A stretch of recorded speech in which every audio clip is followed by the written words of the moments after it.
दोस्तों, आपका एक बार फिर से हमारे चैनल नोट में स्वागत है। तो दोस्तों, आज की इस वीडियो में हम आपके लिए क्लास 10th का जो आज हिंदी का एग्ज़ाम था उसकी आंसर की लेकर आए हैं। पूरी आपके जो जितने भी क्वेश्चन आए थे सभी के आंसर आपको इस वीडियो में पता चल जाएंगे। तो ज़रूर वीडियो एंड तक दिखिएगा और जितना हो सके अपने दोस्तों के साथ शेयर कीजिए ताकि वो भी जो है अपने सही आंसर देख सकें।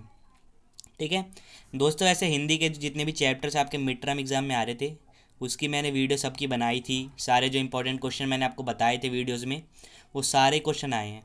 ठीक है, A to Z जितने क्वेश्चन इस पेपर में आ रखे थे आपकी बुक से सारे मैं आपको जो है वीडियो बना के बता चुका हूँ।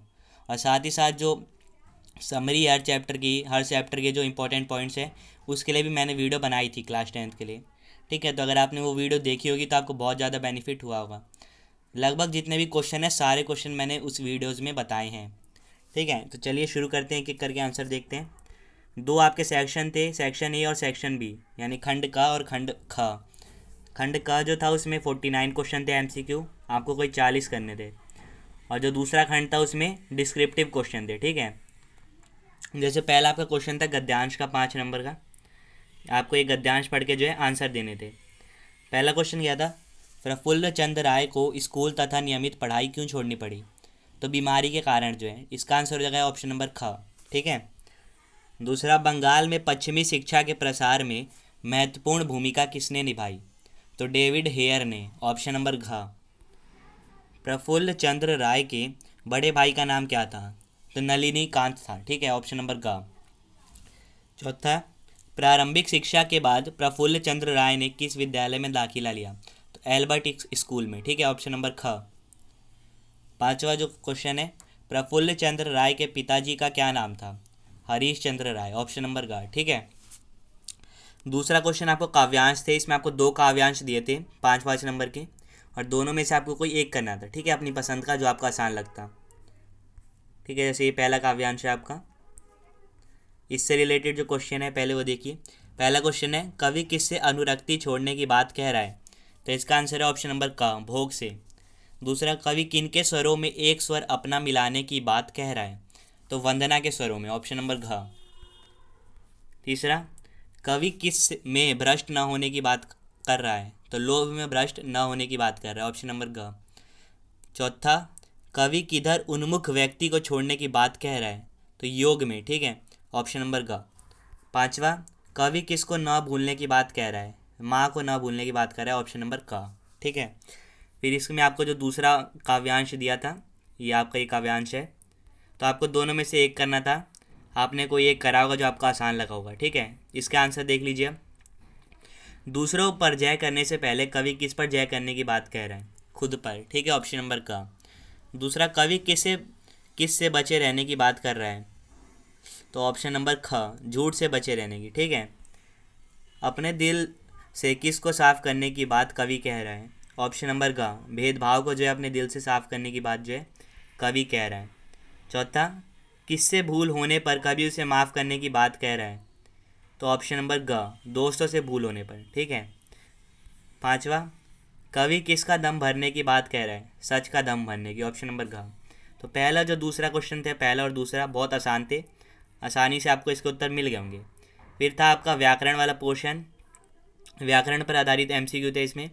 जैसे तीसरा क्वेश्चन है, इसमें वाक्य भेद पर आधारित क्वेश्चन थे, आपको कोई 4 करने थे 5 में से। ठीक है, पहला है, राधा घूमने गई और आम ले आई। तो ये रचना के आधार पर कौन सा वाक्य भेद है?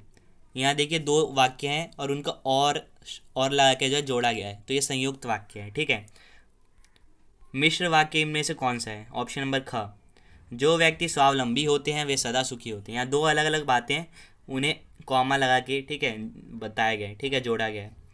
आपने कठिन काम किया और आगे बढ़ गए, इसका हमें मिश्र वाक्य बनाना है, तो इसका होगा आप इसीलिए आगे बढ़ गए क्योंकि आपने कठिन काम किया, ऑप्शन नंबर क। ठीक है, फोर्थ है, मैंने देखा कि एक मेमना दौड़ते हुए झाड़ियों में छिप गया।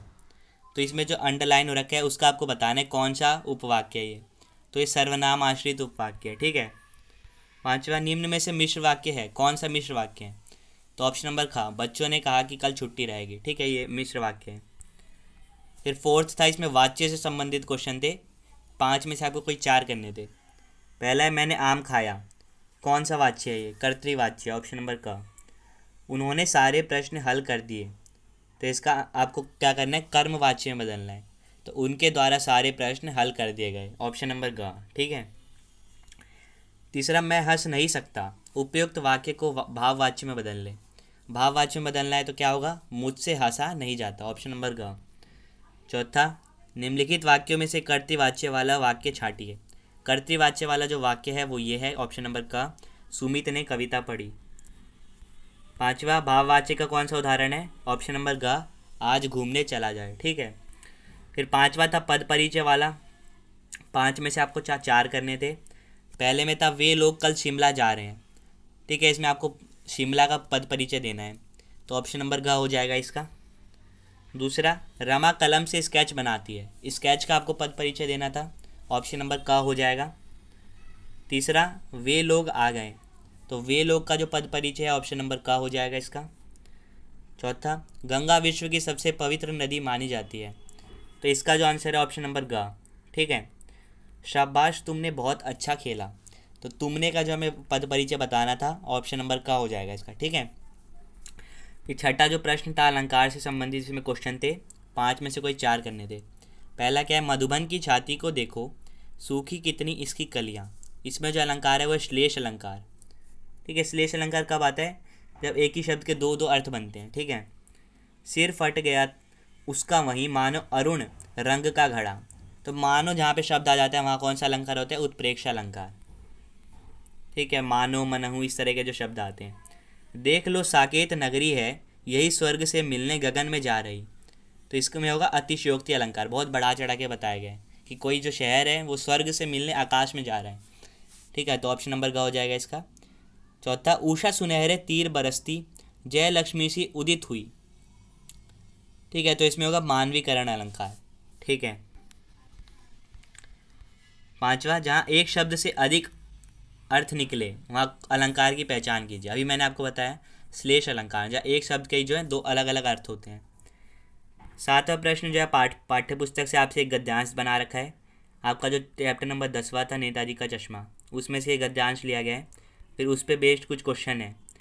आपको कितने करने थे, पाँचों करने थे, ठीक है। 5 क्वेश्चन है तो पाँचों करने थे। कितने समय में मूर्ति बनाकर पटक देने का वादा कर दिया होगा, तो महीने भर में। बहुत आसान है, इसी में आपको सारे उत्तर मिल जाएंगे, ऑप्शन नंबर का, ठीक है। मूर्तिकार मास्टर मोतीलाल कहाँ लिखा हुआ था, तो मूर्ति के नीचे लिखा हुआ था, ऑप्शन नंबर घ। तीसरा, आंखों ही आंखों में कौन हंसा, तो पान वाला जो है आंखों ही आंखों में हंसा, ऑप्शन नंबर क। चौथा, हालदार साहब ने किससे पूछा कि नेताजी का ओरिजिनल चश्मा कहाँ गया, तो पान वाले से जो है हालदार साहब ने पूछा था, ऑप्शन नंबर ख। चश्मे वाला मूर्ति पर लगा फ्रेम संभवतः नेताजी से क्षमा मांगते हुए लाकर किसको दे देता है, तो चश्मे वाला जो मूर्ति पे फ्रेम लगाता है फिर वो लेके जो है ग्राहक को दे देता है। अगर ग्राहक को चश्मा पसंद आ जाता है तो क्या करता है, नेताजी की मूर्ति से माफ़ी मांगता है, चश्मा उतारता है और ग्राहक को दे देता है, ऑप्शन नंबर ग, ठीक है। इसके लिए आपको पैसेज पढ़ने की ज़रूरत नहीं है, आपने अगर चैप्टर सही से पढ़ा होगा तो आप वैसे ही बता देंगे। देखिए प्रश्न 8वां, 2 क्वेश्चन है। बाल गोविंद भगत की आयु कितने वर्ष के करीब थी, तो लगभग 60 वर्ष के जो है करीब उनकी आयु थी, ऑप्शन नंबर ख। यह भी आसान क्वेश्चन है। फिर बाल गोविंद भगत प्रभाती गाना किस माह में शुरू करते थे, तो जैसे कार्तिक मास आता था तो अभी जो है प्रभाती गाना शुरू कर देते थे। प्रभाती क्या होता है आप जानते होंगे, सुबह जो गीत गाते थे बाल गोविंद भगत, सुबह सुबह निकल जाते थे और गीत गाते रहते थे, ठीक है, घंटों भर। 9वां है आपका 5 नंबर का प्रश्न। आपकी बुक का जो ये चैप्टर है राम लक्ष्मण परशुराम संवाद, उसका ये आखिरी पद है, उससे फिर क्वेश्चन पूछे गए हैं, ठीक है। आखिरी पद है, मैंने इसका जितने भी पद थे उस चैप्टर के सबका जो मैंने एक्सप्लेन करके वीडियो बना रखी थी, तो आपने वो देखी होगी, तो आप आसानी से इसके आंसर कर पाएंगे, क्योंकि पद पढ़ के समझने में हो सकता है आपको मुश्किल हुई हो। पहला क्या था, भृगुबर संबोधन किसके लिए कहा गया है, तो परशुराम को जो भृगुबर कह के जो संबोधित किया गया है, ऑप्शन नंबर ग। दूसरा, हे मुनि आपके शील को कौन नहीं जानता, तो ये लक्ष्मण जी कहते हैं, ठीक है, परशुराम को, ऑप्शन नंबर ग हो जाएगा इसका, ठीक है। परशुराम पर किसका ऋण बाकी था, परशुराम पे जो उसके गुरु का ऋण बाकी था, ऑप्शन नंबर क। चौथा, लक्ष्मण जी के कड़वे वचन सुनकर परशुराम जी ने क्या संभाला, तो परशुराम जी जो अपना कुठार जो संभाल लेते हैं। यहाँ पद में भी जो उसकी चर्चा की गई है, देखा, यहाँ आप देख सकते हैं कुठारू करके जो एक पद में आया भी था, तो उन्होंने जो है अपना कुठार संभाल लिया। रघुकुल के सूर्य के नाम से किसे पुकारा गया है, तो ये बहुत सिंपल क्वेश्चन था, राम जी को, ठीक है। बाकी ऑप्शन तो इसमें बिल्कुल मैच ही नहीं करते। तो राम जी को जो है रघुकुल का सूर्य कहा जाता है। अब ये 2 क्वेश्चन थे। ये आपका जो पहला चैप्टर है उससे ये वाला क्वेश्चन है, पहला वाला। हरि है राजनीति पढ़ी आए, किसने कहा? तो गोपियाँ कहती हैं कि जो हरि हैं यानी श्री कृष्ण जो है उन्होंने अब राजनीति पढ़ ली है, ठीक है। इसलिए वो प्रेम मार्ग की जगह अब क्या चल रहे तारे, योग मार्ग पे चलना चाहते हैं, ठीक है। और चाहते हैं कि गोपियाँ भी उसी मार्ग पे चलें। तो ये पहले आपका जो पहला चैप्टर है सूरदास के पद, उसका क्वेश्चन था। दूसरा, राम लक्ष्मण परशुराम संवाद में गादी सुनु शब्द किसके लिए प्रयुक्त हुआ है? तो विश्वामित्र के लिए जो है गादी सुनु शब्द का प्रयोग हुआ था, ठीक है। ये आपका खंड का था, इसमें जो एमसीक्यू क्वेश्चन थे उसका मैंने उत्तर आपको बता दिया। अब खंड ख है, इसमें बुक से रिलेटेड और जो आपकी दूसरी बुक है, ठीक है, कृतिका की, उससे रिलेटेड क्वेश्चन है। तो क्षितिज और कृतिका दोनों बुक से इसमें क्वेश्चन पूछे गए हैं। तो प्रश्न 11वां देख लीजिए। 4 थे, आपको इनमें से कोई 3 करने थे 25 से 30 शब्दों में। पहला क्या है, सेनानी न होते हुए भी चश्मे वाले को लोग कैप्टन क्यों कहते थे? जो इंपॉर्टेंट क्वेश्चन की मैंने वीडियो बनाई थी उसमें ये क्वेश्चन मैंने आपको बताया था, ठीक है, कि चश्मे वाला सेनानी नहीं था लेकिन फिर भी नेताजी की मूर्ति के लिए उसके मन में देशभक्ति की भावना थी, इसलिए उसने जो नेताजी की मूर्ति पर चश्मा नहीं था उस पर वो अपने चश्मे लगा देता था और इस प्रकार से वो अपनी देशभक्ति प्रकट करता था और इसी देशभक्ति के कारण लोग उसे कैप्टन कहते थे, ठीक है। फिर दूसरा, भगत ने अपने बेटे की मृत्यु पर अपनी भावनाएं किस तरह व्यक्त की? ये भी सिंपल क्वेश्चन था, ये भी मैंने आपको वीडियो में बताया था, समझाया था, ठीक है, कि जब उनके बेटे की मृत्यु हो जाती है तो क्या करते हैं, नाचने गाने लगते हैं। सारे जो है उनकी पतोहू यानी जो बहू है उनकी सब जो है रो रहे होते हैं, लेकिन वो क्या करते हैं, नाचने गाने लगते हैं और सबको कहते हैं कि जश्न मनाने का समय हो गया, क्योंकि ये तो अच्छी बात है कि जो आत्मा है वो परमात्मा के पास चली गई, ठीक है। तो ये आपको लिखना था बस 3 से 4 लाइन में। बिना विचार, घटना और पात्रों के भी क्या कहानी लिखी जा सकती है? यशपाल के इस विचार से आप कहाँ तक सहमत हैं? तो ये जो चैप्टर है लखनवी अंदाज, उसमें एक ही बात है जो लेखक को लास्ट में समझ आती है कि जैसे कि बिना खाए जो नवाब साहब थे उनकी जो है आत्मा जो है तृप्त हो गई, उनकी जो भूख है वो मिट गई। तो उसी तरीके से लेखक को जो है ये बात विचार आया कि बिना विचार, घटना और पात्रों से ही कहानी जो है लिखी जा सकती है। तो हम इस बात से सहमत है, ठीक है, क्योंकि लेखक ने जो है रियल लाइफ एग्जांपल से सीखा है। जैसे नवाब साहब जो है खीरे को खाते नहीं है, बस अपने पास ले जाते हैं, सूंघते और फेंक देते हैं, तो उनकी जैसे भूख मिट जाती है, उसी तरह लेखक ने ये अनुमान लगाया कि अगर कोई विचार ही नहीं है, कोई घटना ही नहीं है हमारे पास और कोई पात्र नहीं है तो कहानी नहीं लिखी जा सकती, ठीक है। वैसे तो ये सही बात है, कहानी नहीं लिखी जा सकती, लेकिन लेखक ने जो एग्जाम्पल से समझा है उसके हिसाब से कहानी लिखी जा सकती है। तो आपको बताना था आप सहमत हैं या नहीं। तो मेरे हिसाब से कहने के लिए तो ये बात ठीक है, लेकिन असल में जो है ये सहमत इससे होना ज़रूरी नहीं है, क्योंकि बिना घटना के, बिना किसी विचार के और बिना किसी पात्र के तो कहानी लिखना असंभव है, ठीक है। तो हम इससे सहमत नहीं होंगे, ठीक है। 4th है, नेताजी का चश्मा पाठ के आधार पर पान वाले का एक रेखाचित्र प्रस्तुत कीजिए। ये क्वेश्चन भी मैंने आपको बताया था कि आएगा, बहुत इंपॉर्टेंट क्वेश्चन है। मैंने आपको सभी जो पात्र थे इस चैप्टर में उनके रेखाचित्र बताया था, ठीक है। पान वाले का रेखाचित्र आपको बताना था कैसा दिखता था। तो मोटा था, ठीक है, तोंद निकली हुई थी, बत्ती सी लाल पीली थी, ठीक है, हमेशा पान ठूसे रहता था और मजाकिया किस्म का इंसान था। ये सभी आपको बातें इसमें लिखनी थी।